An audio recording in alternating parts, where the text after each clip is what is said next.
안녕하세요. 얼마 전 멍청한 인간하고 이혼한 30대 여성입니다. 아무리 먹고 살기 힘든 시절이라지만 왜 이렇게 남의 것을 탐내는 사람이 많을까요? 떡 줄 사람은 생각도 없는데 김칫국부터 마신다더니 저희 신우가 딱 그 짝이네요. 남편과는 몇 년 전 아버지 회사에서 처음 만났습니다. 저희 아버지께서는 오래전부터 경기도에서 제법 규모 있는 포장업체를 운영하고 계세요. 직원 수도 제법 많지만 가끔 일거리가 밀릴 때면 아르바이트생 몇 명을 고용하기도 하시지요. 남편은 그렇게 고용된 아르바이트생들 중 한 사람이었고요. 반면에 저는 미국에서 유학을 마치고 돌아와 아버지로부터 일을 배우는 중이었습니다. 언젠가부터 눈에 띄게 건강이 안 좋아지신 아버지께서는 하루라도 빨리 사업을 저에게 물려주시고는 시골에 내려가서 지내고 싶다 하셨습니다. 물 맑고 공기 좋은 곳에서 어머니와 힐링하며 살고 싶으시다고요. 저도 그런 아버지의 소원을 들어드리고자 아버지 뜻에 따르기로 했네요. 사업을 물려받기 위해서는 아버지 사업체가 어떻게 움직이는지 처음부터 끝까지 다 알아야 했습니다. 그래서 작은 일 큰 일 가리지 않고 뭐든지 직접 부딪히며 배워야만 했고요. 그러다 보니 직원분들하고도 금세 얼굴을 익히게 되었고 아르바이트생들까지도 다 만나게 되었지요. 남편과도 그때 알게 되었습니다. 하지만 이후로 한동안 접점이 없었기에 그대로 잊고 지냈네요. 그러다 정말 우연히 마주친 남편이 제게 반가운 채 인사를 하더라고요. 그러면서 다른 회사에 정규직으로 취직을 했다며 그만둔다 했습니다. 그 소식을 들으니 잘됐다 싶으면서도 왜인지 서운한 생각이 들더라고요. 남편이 일을 워낙 잘해서 저희 회사 내에서도 정규직으로 채용을 한 해 만에 말이 나오던 찰나라 더 그랬던 것 같아요. 아무튼 잘됐다고 가서도 열심히 하시라고 축하를 했어요. 그런데 남편이 우물쭈물거리더니 저에게 혹시 연락처 좀 가르쳐 줄 수 있냐고 물어왔습니다. 생각지도 못한 그의 말에 약간 당황하긴 했지만 못 줄 것도 없다 싶어서 제 연락처를 가르쳐 주었어요. 이후로는 본격적으로 서로를 알아가게 되었고요. 남편이 말하기를 자기는 처음부터 저에게 관심이 많았는데 아무래도 사장님 딸이라는 것 때문에 다가가기가 어려웠답니다. 그래서인지 서로 다른 직장에서 일을 시작한 이후로 남편은 전과 달리 굉장히 적극적인 모습을 보여주었지요. 예상치 못한 남편의 모습이 당황스럽긴 했지만 싫지만은 않았습니다. 이후로 저희는 어느 다른 연인들과 다름없이 울고 웃으며 연애를 했고 자연스레 부부의 영까지 맺게 되었지요. 누군가 그러더군요. 결혼을 할 때는 상대의 좋은 점 10가지보다는 싫은 점 1가지를 내가 버틸 수 있겠는지 그걸 생각해야 된다고요. 남편의 프로포즈에 답하기 전 며칠 동안 곰곰이 남편에 대해서 내가 견디지 못할 게 뭐가 있을지 고민했지만 아무것도 떠올리지 못했습니다. 그 정도로 전 이 결혼에 확신을 가지고 있었어요. 저는 살면서 아이를 낳지 않겠다는 생각은 단 한 번도 해본 적이 없습니다. 부모님에게 받은 사랑을 내 아이에게도 돌려주는 것, 그게 당연하다고 생각했고 꼭 그렇게 하고 싶었어요. 남편과 저를 닮은 아들, 딸 하나씩을 낳아 엄마가 되는 기쁨을 꼭 누려보고 싶었달까요? 그래서 창피한 줄도 모르고 친구들에게도 나는 못해도 32살이 되기 전에 최소한 2명은 낳아 키울 거라고 떠들고 다녔지요. 그리고 제 입으로 말하기는 뭐하지만 어차피 아버지 회사를 물려받으면 대표가 전데 뭐가 겁나겠어요? 제가 임신을 했다고 출산을 한다고 누가 저를 자를 수나 있나요? 경력이라든가 금전적인 부분에 있어서는 전혀 문제될 것이 없는 상황이었습니다. 이런 이야기를 결혼 전에 했을 때는 그래 그러자고 대답하던 남편이었지만 막상 결혼식을 올리고 나니 입장을 바꾸더라고요. 처음에는 분명히 아이를 갖는 데 동의해놓고 날이 갈수록 천천히 갖자, 시간은 많다 그러더니 나중에는 꼭 가져야겠냐, 급기야는 생뚱맞게 한다는 소리가 둘이서도 이렇게 재밌고 즐거운데 아이를 낳기 싫답니다. 아이가 생길까봐 무서워서 잠자리도 못하겠다 하더군요. 그러면서 한다는 말이 평생 지금처럼 둘이 유유자적하며 적당히 벌어서 적당히 쓰고 살면 좋겠답니다. 하지만 제 입장에선 가정을 이룬다는 건 남자와 여자가 만나 부부가 되고 둘 사이에 자식을 낳고 알콩달콩 사는 거라 생각했기에 둘이서 잘 먹고 잘 살자는 남편의 말이 곱게 들리지 않았지요. 그러자 남편은 또다시 자신의 지난 과거를 들먹였습니다. 결혼식을 며칠 앞두고 남편과 그동안 결혼 준비하면서 쌓였던 스트레스, 여기 전부 다 털고 가자며 술을 한잔 했던 밤이었어요. 그날따라 많이 취했던 남편이 묻지도 않은 이야기를 술술 털어놓더군요. 그리고 그 이야기에는 충격적인 사실이 숨어 있었습니다. 암으로 오랫동안 고통받다 돌아가신 줄로만 알았던 어머님께선 사실 암으로 돌아가신 게 아니라 아버님 때문에 도망치셨답니다. 그리고 이 사실을 남편도 성인이 되고 나서야 알았다네요. 신우를 포함한 모든 사람이 어머님은 아파서 돌아가셨다 했는데 남편이 대학을 졸업하던 시기에 어머님께서 남편을 찾아오셨더랍니다.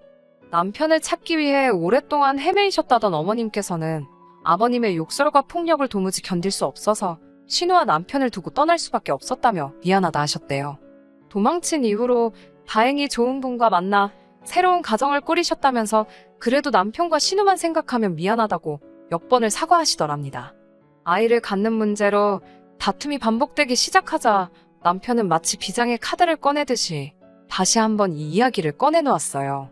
남편은 어떻게 엄마라는 사람이 자식 새끼를 버려놓고 도망을 가고 새살림을 차리냐면서 그럴 거면 애시당초 자식을 낳지 말았어야 한다고요. 그리고는 한다는 말이 자식 놓고 도망치는 어머니나 거지 같은 성질을 가진 아버지나 자기 눈엔 똑같다면서 자기는 자식을 낳기 싫다 했습니다. 사실 아버님께서는 지금도 뭐가 됐건 간에 그게 물건이건 사람이건 당신 뜻에 거스른다 싶으면 순식간에 욱하시고 화를 내십니다. 지난번에는 동네 식당에서 식사를 하시다가 맞은편에 앉은 여성분이 자기를 쳐다본다는 이유로 그 테이블에 가서 소위 깽판을 치시기도 하셨지요. 경찰도 오고 온 동네가 시끄러워 난리였다더군요. 아무튼 그런 아버님의 성질을 근거로 짐작하건대 어머님도 얼마나 괴로우셨으면 자식들 다 두고 떠나셨을까 싶어요.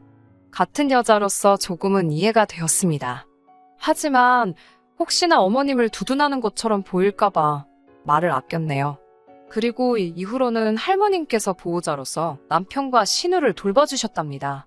그나마도 할머님이 돌아가신 이후로는 신우가 보호자 역할을 하게 되었다네요.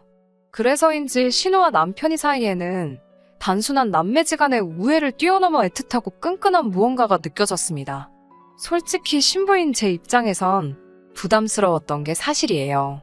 하지만 두 사람의 우울한 사연을 알고 났을 땐 오히려 내가 더 잘해야겠구나, 바보같이 그런 생각을 했습니다.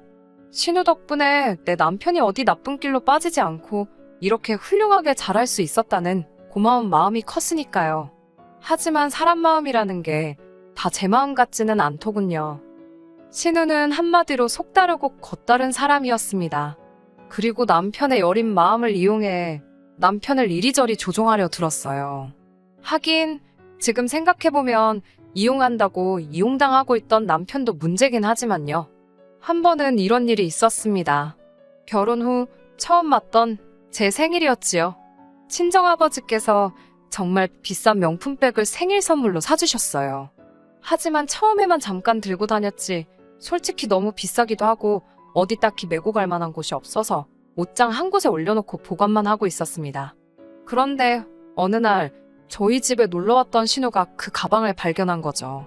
원래도 신우가 그렇게 아무 때나 와서 여기저기 자기 마음대로 잘 열어보고 다녀요. 그러다 뭐 비싼 거 좋은 거 있으면 자기 달라고 억지 부리는 것도 다반사고요. 지금은 그 이야기를 하려던 건 아니니까 아무튼 신우는 제 허락도 없이 옷장 맨 위에 있던 핸드백을 들고 나와서는 저더러 부모 잘 만나서 이런 가방도 들고 다니고 좋겠다며 나는 누가 이런 가방을 사주나 그러더군요. 그러면서 제 남편을 바라보는데 진짜 미쳤나 싶더라고요. 바보 같은 남편은 또 그 와중에 난처한 얼굴을 하고 저를 쳐다보대요. 남편이 신우에게 애틋하다고 말씀드렸잖아요. 그래서인지 남편은 신우가 무슨 말만 하면 아주 저자세로 절절맵니다.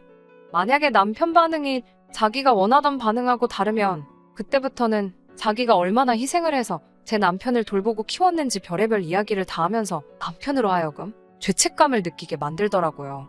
솔직히 남의 자식을 걷어다 먹여도 저 정도로 생색은 안 내겠다 싶을 정도로 우려먹습니다. 사골이었으면 진작에 맹물 맛이 났을 거예요. 사실 신우가 억지를 부려도 내 남편 키워준 값이다 생각하고 가격대가 너무 지나치지만 않으면 제가 사주는 경우가 다반사입니다. 그런데 이번만큼은 남편 2달치 월급이랑 비등비등한 가격이었는데 제정신인가 싶었습니다. 자기 남편 두고 왜 여기 와서 저러나 싶었지요. 결국 제가 나서서 신우에게 이 가방 사려면 이 사람 2달 동안 숨만 쉬고 돈 벌어야 된다고 뼈있는 농담으로 상황을 정리했네요. 그런 신우가 작년에 임신을 했습니다. 그동안 자기는 딩크라며 너희도 애 갖지 말라고 그러던 양반이 임신을 했다는데 실망은커녕 좋아 죽으려고 그러더라고요. 아무래도 노산이다 보니까 별 기대가 없었던 상황이었고 다른 사람들한테 이래저래 설명하기 귀찮으니까 그냥 딩크라고 했었나 보다 싶었어요. 사실 신우가 딩크 타령할 때마다 남편이 점점 더 아이를 안 갖는 쪽으로 확실히 마음을 정하는 것 같아서 조바심도 나고 신우가 믿고 원망스러웠는데 시조카가 태어나면 달라지지 않을까 싶어서 기대가 컸네요. 하지만 어찌된 일인지 아이를 키우는 신우는 전보다 더 강력하게 저희 부부더러 아이를 갖지 말라 했습니다. 도대체 이유가 뭐냐고 물으면 귀찮다는 말 말고는 그다지 그럴듯한 설명도 못하면서 말이에요. 도무지 이해할 수가 없었지요. 시조카임에도 불구하고 제 눈에도 너무 예쁘고 사랑스러운 아이를 키우면서 왜 우리한테는 애를 갖지 말라는 건지. 그 이유를 알게 된 건 올해 봄에 있었던 사건 때문입니다. 올해 봄 아버지께서는 중대한 결심을 내리셨다며 저희 부부를 집으로 부르셨습니다. 직감적으로 사업 이야기를 하시려는 모양이다 싶었지요. 대표직을 물려받기 전에 둘 중 하나이라도 먼저 낳고 싶었는데 머릿속이 복잡했습니다. 역시나 제가 예상했던 대로 아버지께서는 회사 일에서 손을 떼시겠다며 저에게 한 달 후부터 본격적으로 수순을 밟아나가자 하셨습니다. 그런데 그 자리에서 남편이 갑자기 그래도 사업이라는 게 대표가 여자면 주변에서 깔보고 그럴 수도 있지 않겠냐며 자기를 바지사장처럼 앉히시고 실질적인 일은 제가 하게 하는 게 어떻겠냐입니다.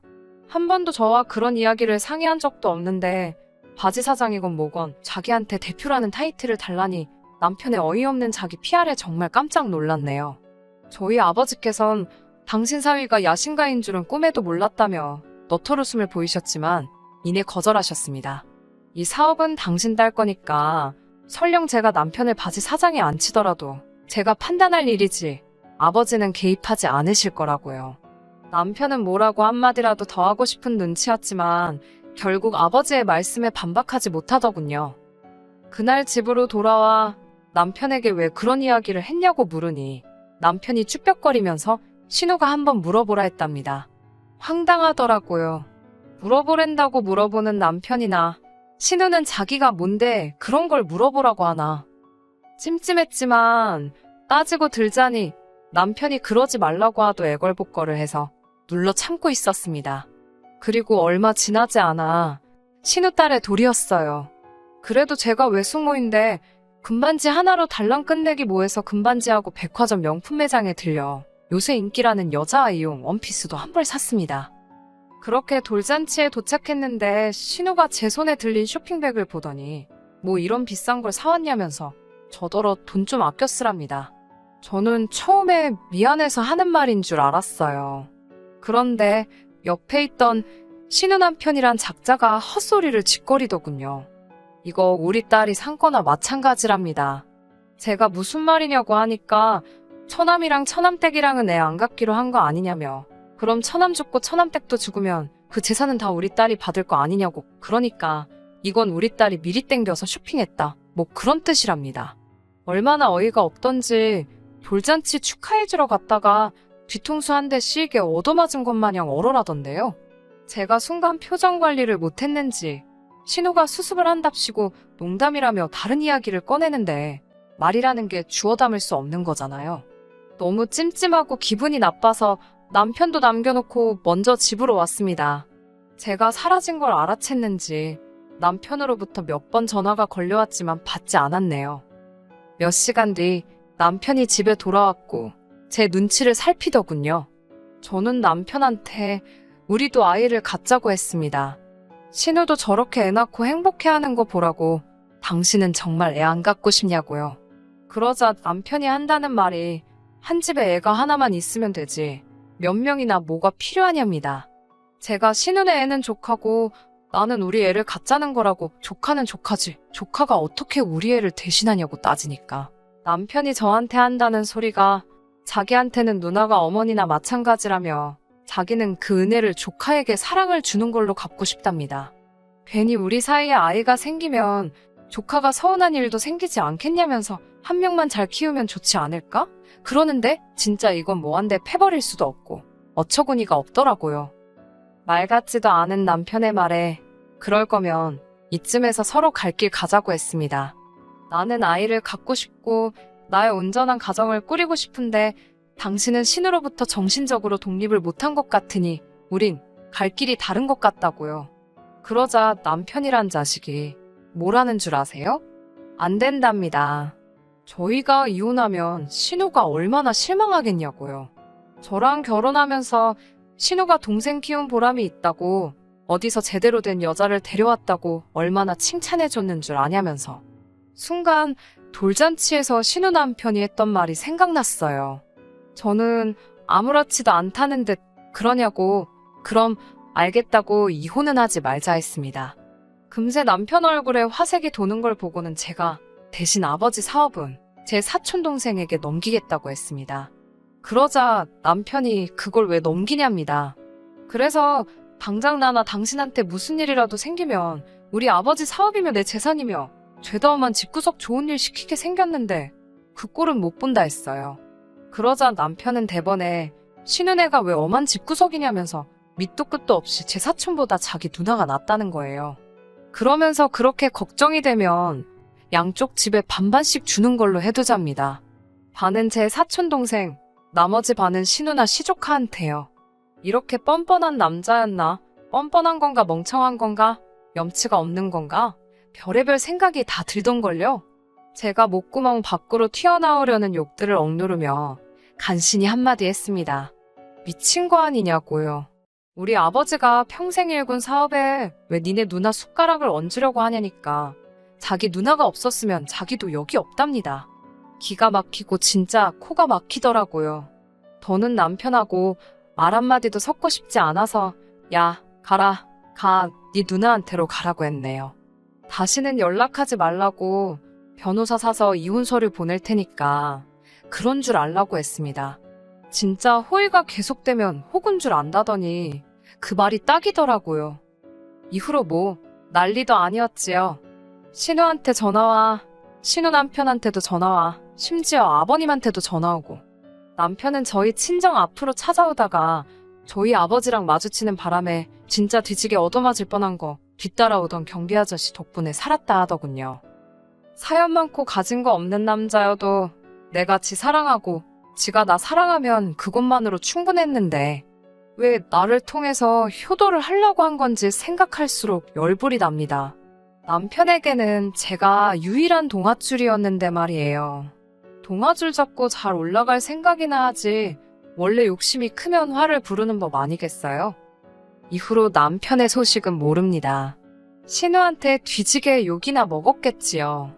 그 나이 먹고 누나한테 왜 찍소리도 못하고 사는지 평생 지 누나랑 조카나 뒷바라지 하게 생겼네요. 꼴 좋다 멍청아. 끝까지 들어주셔서 감사합니다.